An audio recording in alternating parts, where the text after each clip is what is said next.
नमस्कार दोस्तों, मैं अजीत सिंह बिष्ट आपके सामने इंडियन पॉलिटी की फिर एक नेक्स्ट क्लास लेके आया हूं।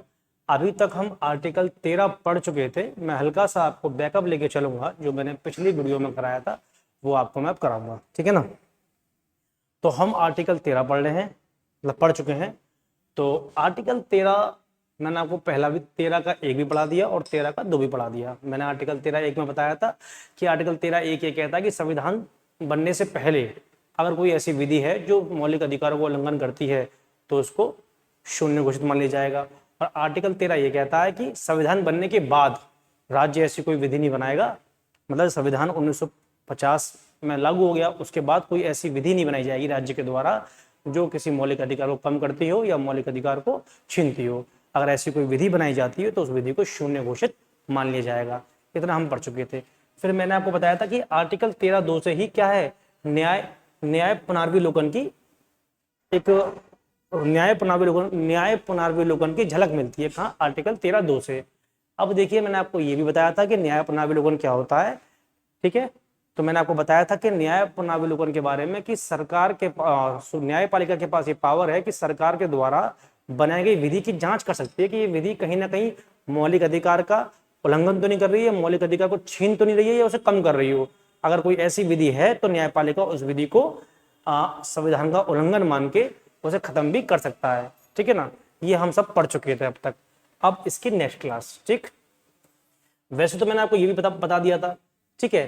फिर मैंने आपको ये बताया था कि न्याय पुनर्विलोकन जो है, इसे हम जुडिशियल रिव्यू बोलते हैं, ये यूएसए के संविधान से लिया गया है, ठीक है ना। अब आप कहेंगे सर हमारे संविधान में तो ये है नहीं है। हाँ, हमारे संविधान में ये है नहीं है, इसकी झलक मिलती है बस, ठीक है। जैसे भारत के संविधान में वर्णित नहीं है क्या, न्याय पुनर्विलोकन, ठीक।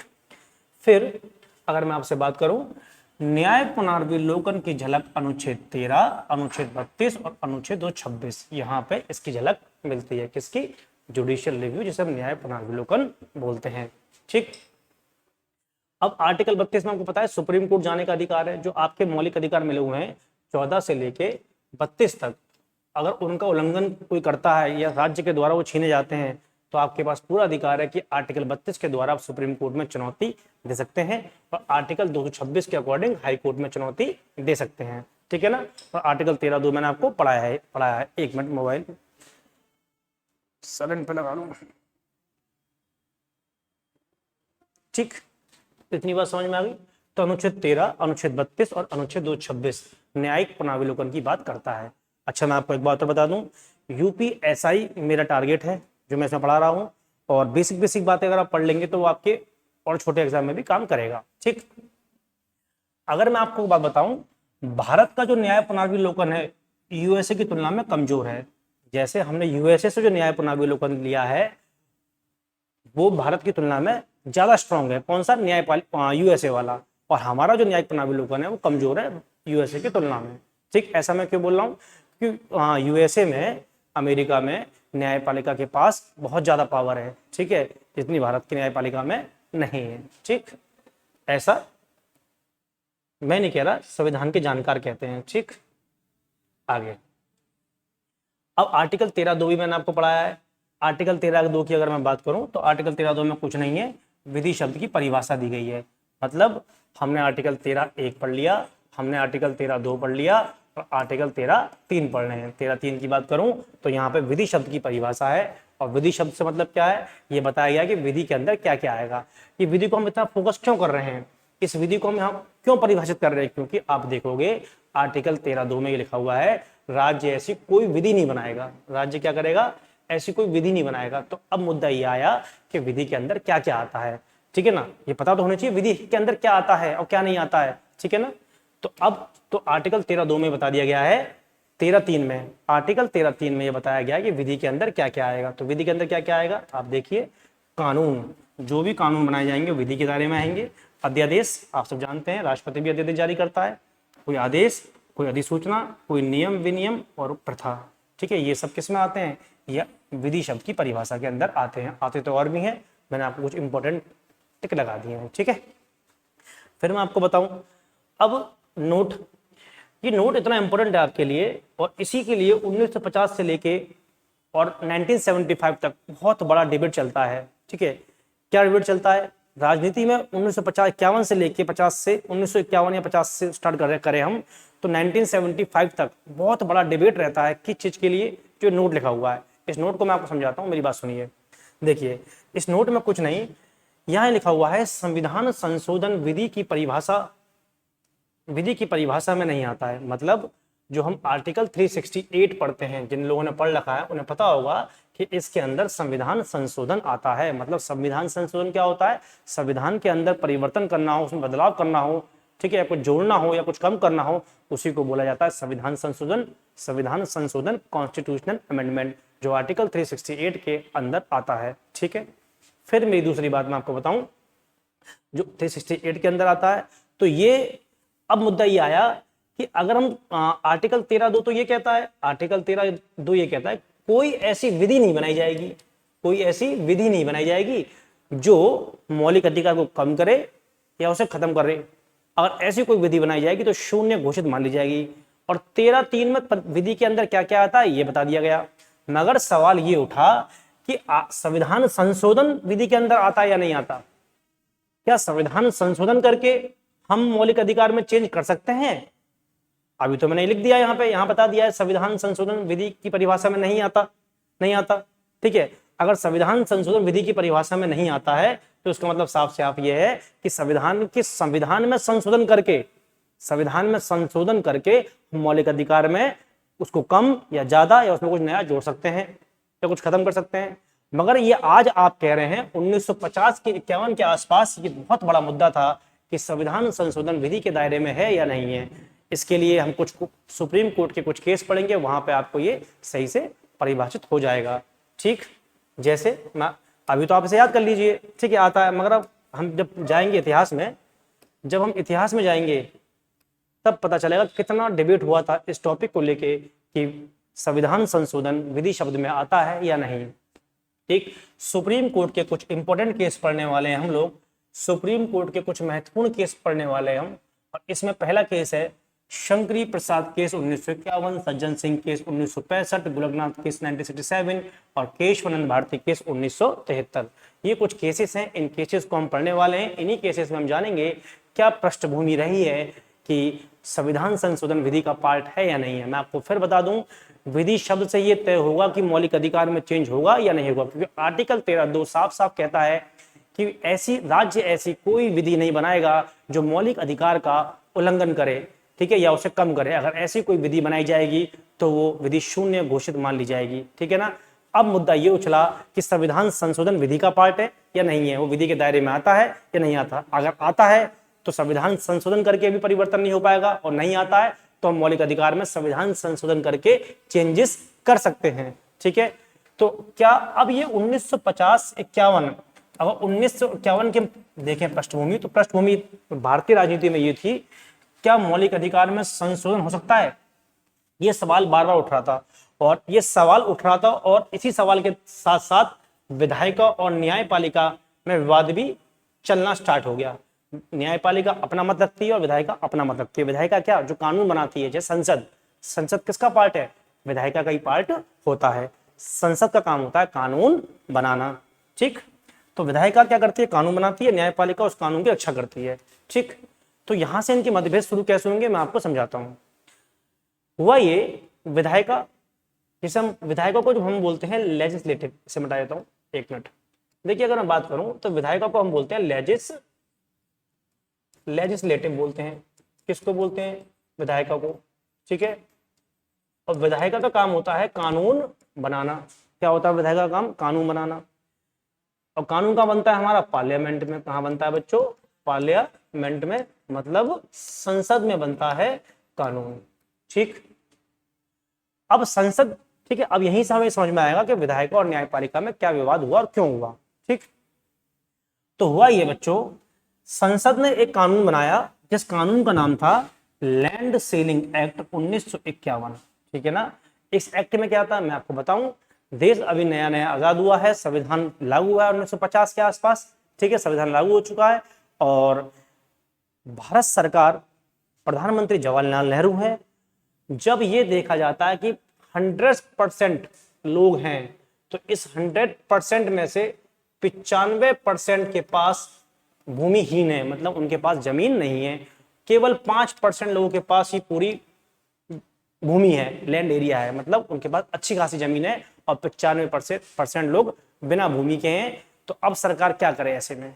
सरकार अब ऐसे में क्या करे? सरकार के सामने समस्या यही है कि कुछ लोगों पे बहुत सारी संपत्ति जमीन है और कुछ लोगों पे कुछ भी नहीं है। कुछ लोगों पे क्या, मतलब 95% लोगों पे सारी जमीन है और 5% लोगों पे पूरी जमीन है और 95% लोग खाली हैं, बिना जमीन के हैं। तो सरकार क्या करती है, एक कानून लेके आती है जिसे हम बोलते हैं लैंड सीलिंग एक्ट। सरकार क्या करती है, संसद के माध्यम से लॉ बनाती है, इसे बोलते हैं लैंड सीलिंग एक्ट 1951।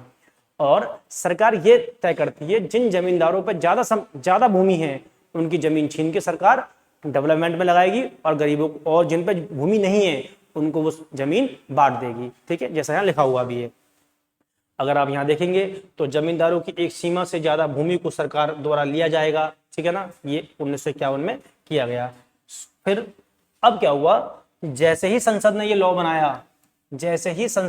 बनाया, तो आप सब जानते हैं कि जो जमींदार हैं उनको तो गुस्सा आएगा कि उनकी तो क्या है, भूमि छीनी जा रही है। तो वो कहां पहुंच गए, सुप्रीम कोर्ट पहुंच गए। और सुप्रीम कोर्ट ने उन्होंने बोला कि कहीं ना कहीं हमारा जो मौलिक अधिकार है 31 और रेड कर लो इसे, 31 और 19F, ये दोनों ही मौलिक अधिकार संपत्ति से संबंधित हैं। ठीक है ना कहीं हमारा संपत्ति का अधिकार छीना जा रहा है। सुप्रीम कोर्ट में पहुंचे, उन्होंने चुनौती दी इस कानून को, इस लैंड सीलिंग एक्ट को, और सुप्रीम कोर्ट ने कहा कि अनुच्छेद 31 संपत्ति का अधिकार का उल्लंघन हो रहा है। कौन सा, ये लैंड सीलिंग एक्ट कहीं ना कहीं संपत्ति के अधिकार को छीन रहा है, और ये क्या है, मौलिक अधिकार है। ठीक है, 19F में भी क्या था, संपत्ति का अधिकार है। ठीक है ना, अब क्या होगा, तो सुप्रीम कोर्ट ने तो कह दिया कि आपने, संसद ने जो कानून बनाया है, ठीक है ना, संसद ने जो कानून बनाया है कहीं ना कहीं मौलिक अधिकार को छीन रहा है। तो यहां से टकराव पैदा हो गया विधायिका और कार्यपालिका में। ठीक है, सॉरी, विधायिका और न्यायपालिका में। ठीक, यहां से टकराव पैदा हो गया। अब क्या हुआ, जब सुप्रीम कोर्ट ने इस कानून को कह दिया कि ये तो संविधान को उल्लंघन कर रहा है, तो सरकार तो कुछ ना कुछ करेगी। सरकार, क्योंकि सुप्रीम कोर्ट इस कानून को खत्म कर देगा, तो सरकार क्या करती है, सरकार कहती है ठीक है, सुप्रीम कोर्ट नहीं मानना है तो हम भी कुछ करते हैं। सरकार क्या करती है, संविधान के अंदर पहला संविधान संशोधन करती है, और संविधान के अंदर पहला संविधान संशोधन 1951 में हो जाता है। इसमें सरकार क्या करती है, सरकार इसमें क्या करती है, जो 19F संपत्ति का अधिकार है, ठीक है ना, उसको कम प्रभावशाली कर देती है। कैसे, सरकार उसमें, और 31 जो है संपत्ति का अधिकार, उसको कम प्रभावशाली बनाने के लिए एक 31A जोड़ देती है। 31A में कुछ नहीं, लैंड प्रॉपर्टी के बारे में सरकार ने बोला, ये कानून बना दिया, उसमें जोड़ दिया कि सरकार लोक कल्याण में जमीन को ले सकती है, मतलब लोगों को फायदा पहुंचाने के लिए, समाज को फायदा पहुंचाने के लिए जमीन छीन सकती है। अब 19F और 31 तो ये कहता है संपत्ति का मौलिक अधिकार है। अब सरकार ने उन्हें कम प्रभावशाली बनाने के लिए 31A जोड़ दिया, जिसमें लिखा कि सरकार लोक कल्याण में जमीन ले सकती है। अब लोक कल्याण मतलब सरकार रोड बनाएगी, हाईवे बनाएगी और कुछ गरीब लोगों को जमीन देगी। ठीक है ना, सरकार ने इसे लोक कल्याण के लिए जमीन लेने का ऐसा प्रावधान बना दिया। और 31B जोड़ा, जिसमें लैंड रिफॉर्म मतलब एक भूमि सुधार कानून जोड़ा, और 9वीं अनुसूची के अंदर डाल दिया भूमि सुधार कानून। और ये बोला कि 9वीं अनुसूची के अंदर कोई भी कानून डाल दिया गया तो उसे न्यायालय में चुनौती नहीं दे सकते, क्योंकि बार बार ये हो रहा था कि जैसे ही सरकार कुछ कानून बनाती भूमि सुधार के लिए तो हम न्यायालय पहुंच जाते और न्यायालय में चुनौती देते कि हमारे मौलिक अधिकार उल्लंघन हो रहा है। और मौलिक अधिकार कौन सा, संपत्ति का अधिकार।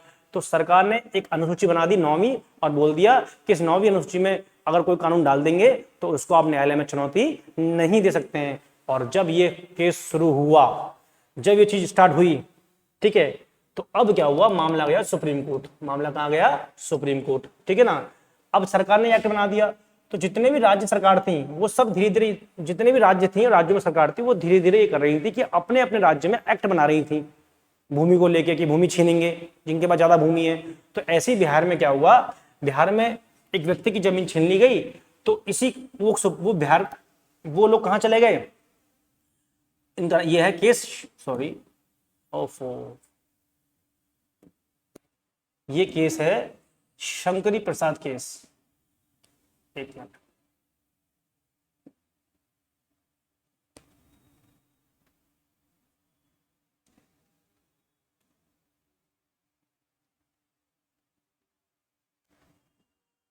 ये केस है Shankari Prasad versus state Bihar case 1951। Bihar सरकार ने भी कानून बनाया कि हम जमीन छीनेंगे जिन पे ज्यादा जमीन है, ज्यादा भूमि है।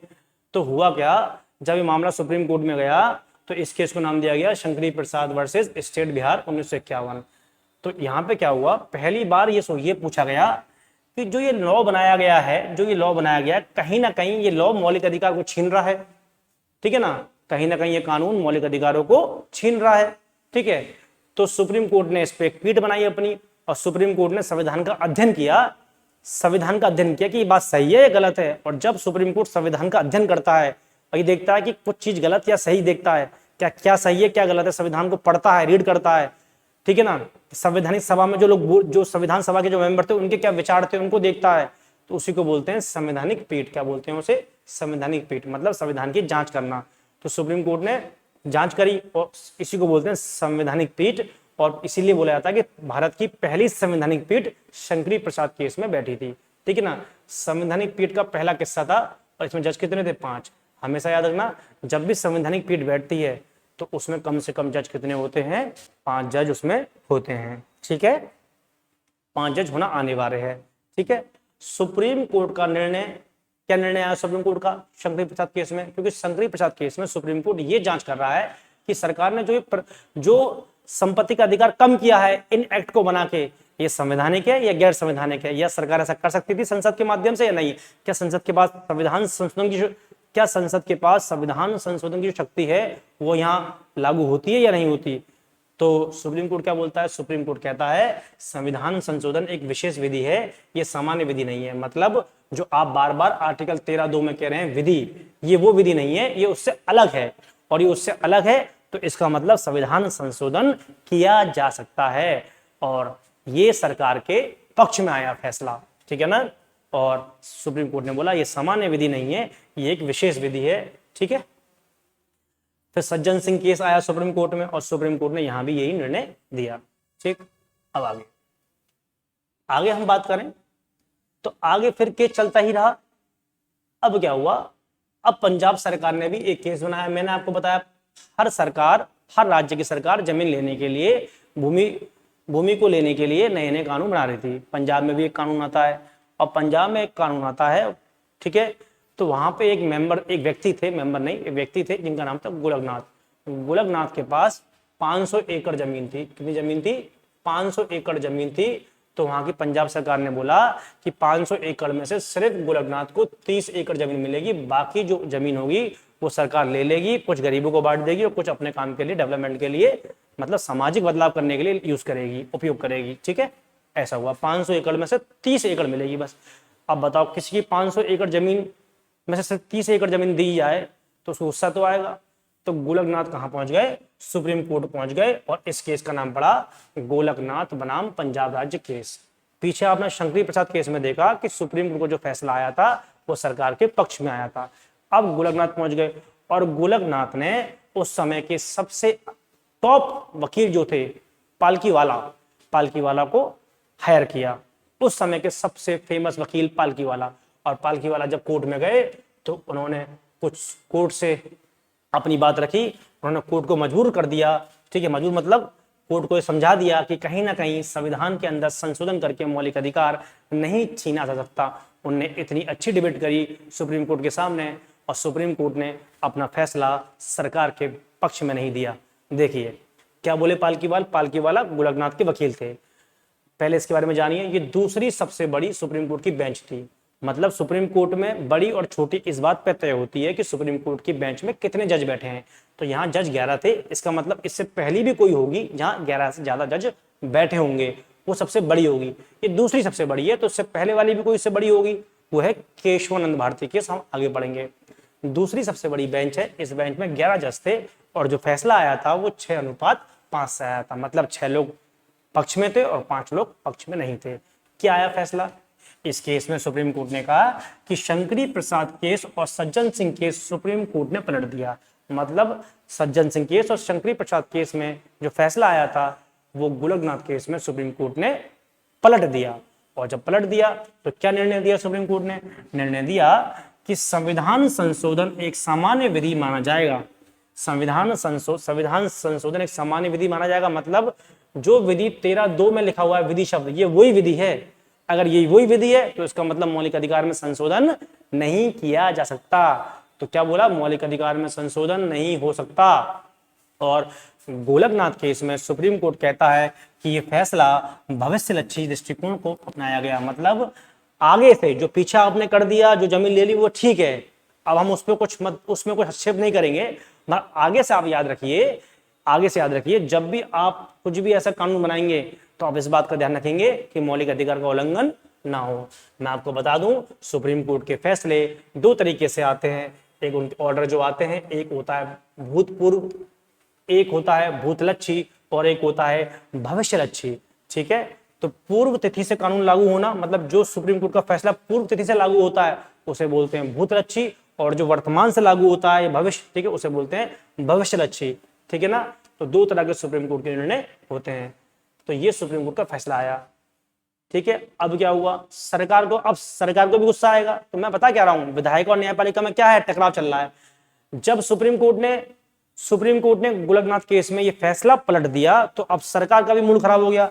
सरकार ने किया, अच्छा चलो हम भी देखते हैं। और कुछ सालों बाद,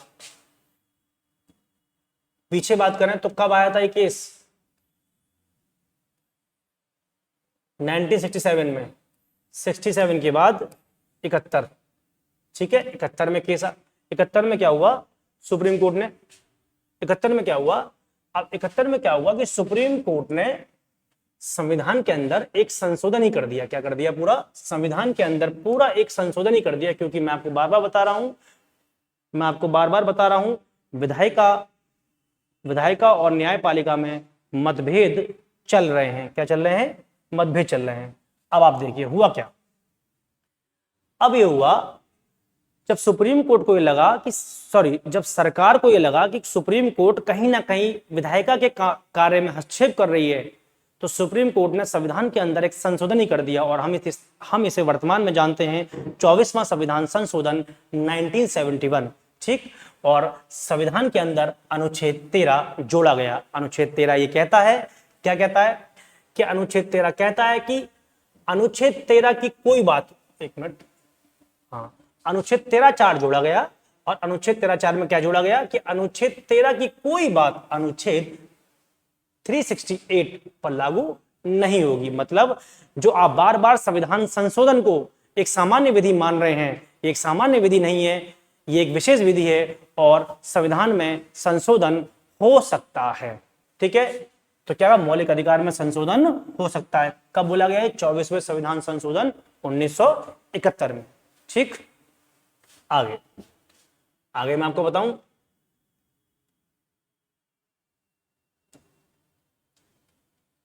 अब क्या हुआ, अब 24वां संविधान संशोधन भी हो गया।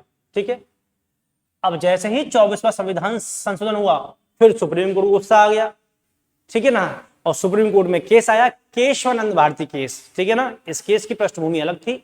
ठीक है, अब एक केस और आया सुप्रीम कोर्ट में जिसमें बोला गया, जिसे हम बोलते हैं केशवानंद भारती केस। और ये केस कब आया, ये देखिए, 24वां संविधान संशोधन को 1971 न्यायालय में चुनौती दी गई। ठीक है ना, अब इसको चुनौती मिली और इस केस को हम जानते हैं केशवानंद भारती केस 1973। ठीक है, और अभी तक के इतिहास में अगर सुप्रीम कोर्ट की सबसे बड़ी बेंच बनी है तो वो बेंच बनी है केशवानंद भारती केस की। किसी बेंच को हम बड़ी और छोटी बोलते हैं न्यायाधीश की संख्या से। जितने ज्यादा न्यायाधीश बैठेंगे उतनी वो बड़ी बेंच मानी जाएगी। अभी आपने पीछे देखा था गोलकनाथ केस में 11 जज बैठे थे, इसलिए वो दूसरी सबसे बड़ी बेंच थी। यहाँ 13 जज बैठे हैं, इसलिए ये इतिहास में सबसे बड़ी सुप्रीम कोर्ट की ये बेंच है। और यहाँ 13 जज बैठे थे और 7:6 से निर्णय आया था, 7 यस और 6 नो। क्या यस और क्या नो, ठीक है। तो ये सबसे बड़ी संवैधानिक बेंच थी। तो सुप्रीम कोर्ट ने कहा मौलिक अधिकार में संशोधन हो सकता है लेकिन इसके मूल ढांचे में नहीं। सुप्रीम कोर्ट ने बोला कि आप मौलिक अधिकार में संशोधन कर सकते हैं लेकिन इसके मूल ढांचे में आप नहीं कर सकते। वही सरकार की बात ही बोली। सरकार ने जो बदलाव किया 24वां संविधान संशोधन, उसमें बोला कि मौलिक अधिकार में संशोधन कर सकते हैं, ठीक है ना। अनुच्छेद 13(4) में बोला कि 13 में जो विधि शब्द है वो एक अलग है और 368 पर लागू नहीं होगी, ठीक है। तो सुप्रीम कोर्ट ने बोला कि आप संविधान में मौलिक अधिकार में आप संशोधन कर सकते हैं लेकिन इसके मूल ढांचे में नहीं, और पहली बार यहीं से मूल ढांचे का सिद्धांत आया। मूल ढांचे का मतलब है बेसिक स्ट्रक्चर, मतलब संविधान की जो आत्मा है ना, जो भावना है, आप संविधान में परिवर्तन कीजिए, कोई टेंशन नहीं है, उसकी जो आत्मा है वो जिंदा रहनी चाहिए। अब मूल ढांचे की परिभाषा हमारे संविधान में नहीं है, सुप्रीम कोर्ट समय समय पर तय करता है कि मूल ढांचा क्या होगा, और इसी मूल ढांचे की आड़ में सुप्रीम कोर्ट कभी कभी सरकार को या कार्यपालिका या विधायिका को मनमानी करने से या उनके कार्य में हस्तक्षेप कर देता है। इसलिए बार बार टकराव देखने को मिलता है न्यायपालिका, विधायिका और कार्यपालिका में, ठीक है। और वर्तमान की स्थिति हम देखें तो वर्तमान में भी न्यायपालिका और कार्यपालिका में हस्तक्षेप चलता ही रहता है, ठीक। फिर आगे तो आपसे क्वेश्चन आएगा कि मूल ढांचे का सिद्धांत कौन से केस में आया था, केशवानंद भारती केस में ही आया था। आगे देखिए, आगे मैं आपको बताऊं। तो ये आपका पूरा खत्म हो गया। अब आएगा आपका आर्टिकल 14। तो हमने आर्टिकल 13(1), 13(2), 13(3), 13(4) पढ़ लिया, ठीक है। अब हम आर्टिकल 14 पढ़ेंगे। अगर मैं आर्टिकल 14 की बात करूं, आर्टिकल 14 बेटा बहुत इंपॉर्टेंट आर्टिकल है, और इसको समझने के लिए हमें थोड़ा सा चीज़ों को समझना पड़ेगा, क्योंकि ये आसान नहीं है इतना, क्योंकि अब आपके मौलिक अधिकार शुरू हुए हैं। क्योंकि मैंने आपको बताया था 12 और 13 में बेटा आपके अधिकार नहीं है। यहाँ राज्य की परिभाषा था और यह विधि के बारे में बताया गया है कि राज्य ऐसी विधि नहीं बनाएगा। अब 14 से लेके 18 तक समानता का अधिकार है। किसका अधिकार है? समानता का अधिकार है। और 14 से 18 तक समानता का अधिकार है। तो अब हम पढ़ेंगे ये चीजें, ठीक है, ठीक।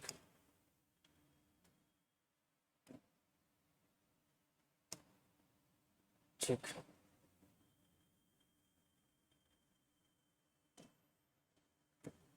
अब सुनिए, हम पढ़ रहे हैं बच्चों आर्टिकल 14।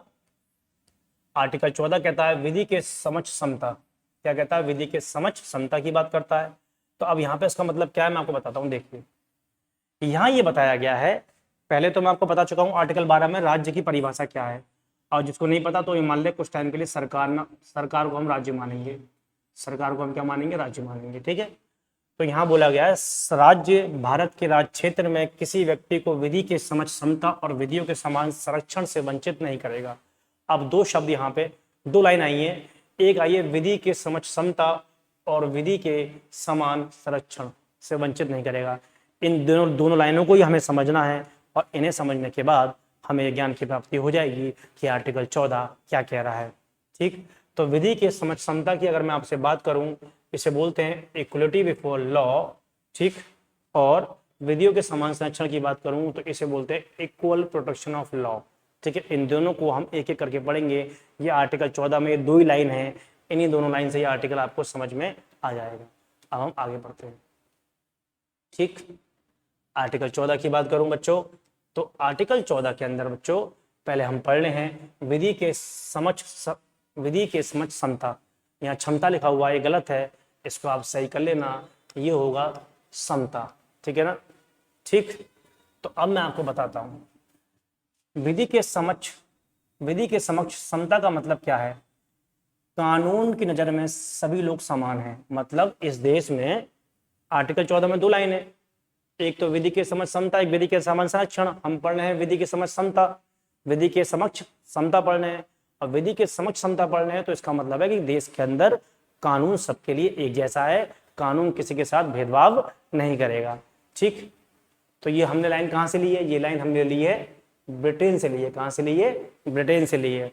और ये एक लाइन नकारात्मक है। ये लाइन कैसी है? नकारात्मक है। पेपर में आता है विधि के समक्ष समता लाइन कैसी है? नकारात्मक है।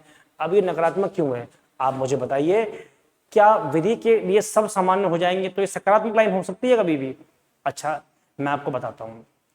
एक लड़का है, मान लीजिए ए, उसने किसी व्यक्ति को गोली मार दी, तो उसको सजा का प्रावधान उसके लिए लिखा हुआ है हमारे CRPC IPC में, ठीक है ना। तो उसे क्या पनिशमेंट मिलेगा? एक व्यक्ति ने जानबूझ के गोली मारी है, ठीक है। अब ये देखिए दूसरी कंडीशन, मैं अपनी बाइक से जा रहा हूँ, कोई सामने आ गया, बच्चे की गलती, वो सामने आ गया एकदम से और वो एक्सीडेंट में मारा गया।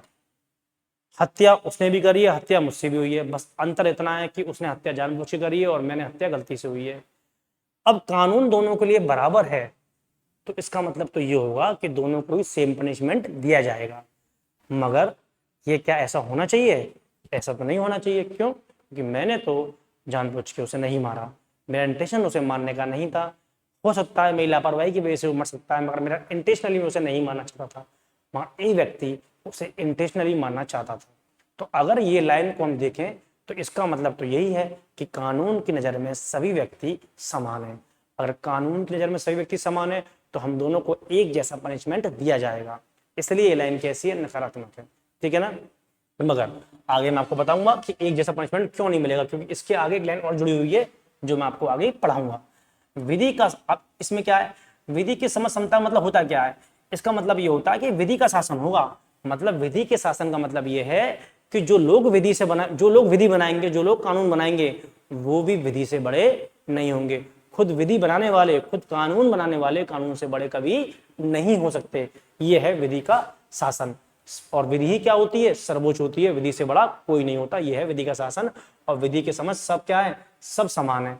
विधि के समान समता, वही जो ये लिखा हुआ है गलत हो गया, समता। ठीक है, आप सही कर लेंगे। अब इसमें ये तो है कानून के नजर में सभी व्यक्ति समान है, एक जैसे हैं, सामान्य है, मगर यहाँ पे एक बात और है जिसका अपवाद है राष्ट्रपति और राज्यपाल। राष्ट्रपति और राज्यपाल को अपवाद में रखा गया है। क्यों? समझिए, मैं आपको बताता हूँ। आर्टिकल 361 हम पढ़ते हैं तो यहाँ पे लिखा हुआ है राष्ट्रपति और राज्यपाल के लिए पद के दौरान अपने कार्य का दायित्व के प्रति जिम्मेदार नहीं होंगे। मतलब राष्ट्रपति और राज्यपाल जब भी अपना कार्य कर, राष्ट्रपति और राज्यपाल जब अपने पद के दौरान वो कोई भी काम करते हैं तो कल को उस कार्य के लिए उन्हें पनिशमेंट नहीं दिया जाएगा, वो उसके लिए रिस्पॉन्सिबल नहीं होते। ठीक है ना? कल को ये नहीं कि राष्ट्रपति ने वो काम किया था आप उस जेल भेजेंगे उसे, ऐसा नहीं हो सकता। आर्टिकल 361 कहता है राज्यपाल, राष्ट्रपति उनके पद के दौरान जो भी उन्होंने कार्य किए हैं उसके लिए वो रिस्पॉन्सिबल कभी नहीं माने जाएंगे। पद के दौरान डांडिक कार्रवाई नहीं की जा सकती। राष्ट्रपति और राज्यपाल पर पद के दौरान कभी भी डांडिक कार्रवाई नहीं की जाएगी। ठीक है ना? पद के दौरान मैं आज सिंपल हूं, कल मुझे मान लीजिए मेरे पे केस चल रहा है और कल मुझे राज्यपाल बना दिया जाए यूपी का, तो मेरा जो डांडिक कार्रवाई है वो मेरी बंद कर दी जाएगी। ठीक है ना? मेरे पर डांडिक कार्रवाई नहीं होगी। इतनी पावर होती है राज्यपाल और राष्ट्रपति की। ठीक है? पद के दौरान गिरफ्तार या वारंट जारी नहीं, ये गलत लिखा हुआ है, ये होना चाहिए पद के दौरान गिरफ्तारी और वारंट जारी नहीं किया जा सकता।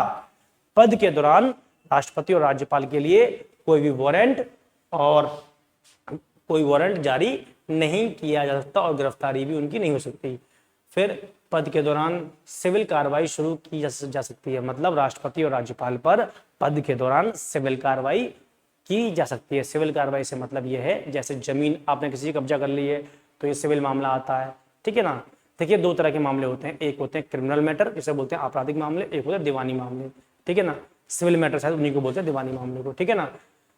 जिसमें जिसमें सिविल मैटर ऐसे मैटर जिसमें चालान देके आप बच जाते हैं। ठीक है ना? भुगतान देके आप बच जाते हैं। आप किसी का मर्डर कर दीजिए तो आप चालान देके बचेंगे नहीं ना, तो सिविल मैटर होते हैं। ठीक है? जैसे आप ट्रेन में जाने बिना टिकट के सिविल मैटर है, उसमें अगर गिरफ्तारी आपकी होती है तो आप पे चालान देके बच सकते हैं।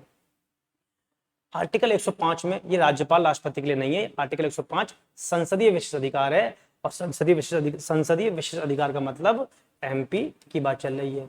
एमपी की बात चल रही है। 105 में संसद के विशेष अधिकार हैं, मतलब एमपी के विशेष अधिकार हैं कि सत्र, सत्र क्या होता है? संसद की जो कार्रवाई चलती है ना, संसद लोकसभा राज्यसभा जब खुलती है उसी को बोलते हैं सत्र। तो सत्र के 24 दिन पहले और सत्र के 24 दिन बाद किसी भी एमपी को गिरफ्तार नहीं किया जा सकता। ऐसा क्यों? मान लीजिए पश्चिम बंगाल में सरकार ममता बनर्जी की और यहाँ पे केंद्र में बीजेपी की है।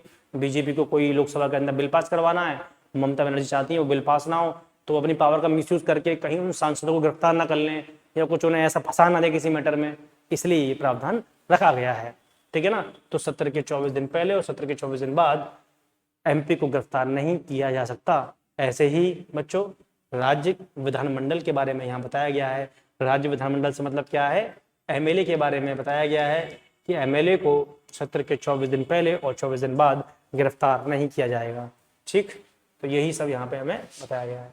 अब हम देखते हैं नेक्स्ट स्लाइड में। ठीक,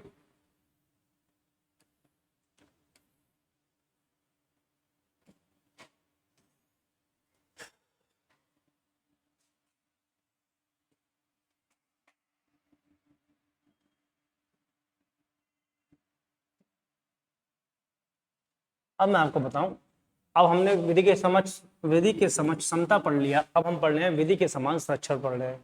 विधि के समान संरक्षण की बात करूं तो सामान्य परिस्थितियों में सामान्य व्यक्ति के साथ सामान्य व्यवहार, इसे बोलते हैं विधि के समान संरक्षण, ठीक है ना। अब विधि के समान संरक्षण का मतलब क्या है, मैं आपको समझाता हूँ। सामान्य परिस्थितियों में सामान्य व्यक्ति के साथ सामान्य व्यवहार, मैंने आपको पीछे एग्जाम्पल दिया था, एक व्यक्ति है जिसने एक व्यक्ति को गोली मार दी, ठीक है ना, और वो व्यक्ति मर गया, और मुझसे कोई व्यक्ति गलती से मर गया, ठीक है, दोनों ही स्थिति में व्यक्ति मरा है, एक ने जानबूझ के मारा है और मैंने गलती से मारा है, तो दोनों के साथ उस लाइन पहली वाली पढ़ेंगे, विधि के समक्ष समता, मतलब कानून की नजर में सही व्यक्ति समान है तो दोनों को सेम पनिशमेंट मिलेगा। मगर ये लाइन कुछ और कहती है, जब ये लाइन मिला के पढ़ते हैं, दोनों को मिला के पढ़ते हैं, तो ये लाइन कहती है सामान्य परिस्थितियों में सामान्य व्यक्ति के साथ सामान्य व्यवहार, मतलब जब परिस्थितियां सामान्य हो तभी सामान्य व्यवहार करेंगे, जब परिस्थितियां अलग अलग हो तो सामान्य व्यवहार नहीं कर सकते। मेरी परिस्थितियां अलग थी, मैं गाड़ी से जा रहा था, सामने बच्चा आ गया, एक्सीडेंट हो गया, मैं जानबूझ के उसे मारना नहीं चाहता था, जबकि जो ए व्यक्ति था उसने जानबूझ के इंटेंशनली उसे गोली मारी, तो दोनों की सामान्य परिस्थितियां नहीं है, इसलिए हमारे साथ सामान्य व्यवहार नहीं होगा, उसको अलग पनिशमेंट मिलेगा, मुझे अलग पनिशमेंट मिलेगा जो बहुत हल्का होगा, ठीक है।